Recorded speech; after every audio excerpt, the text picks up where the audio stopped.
বড়? রবীন্দ্রনাথ। বলো রবীন্দ্রনাথ। বলো ঠাকুর।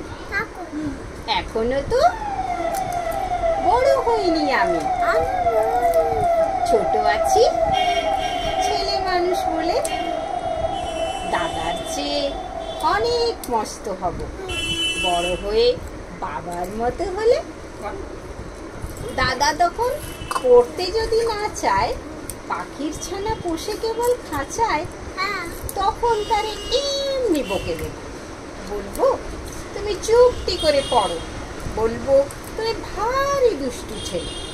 যখন হব বাবার মতো বড়, তখন নিয়ে দাদার খাঁচাখানা ভালো ভালো পুষবো পাখির ছানা।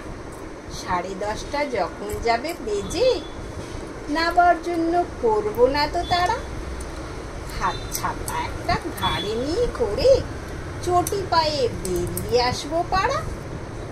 গুরু মশাই দাওয়াই এলে পরে চৌকি এনে দিতে বলবো ঘরে।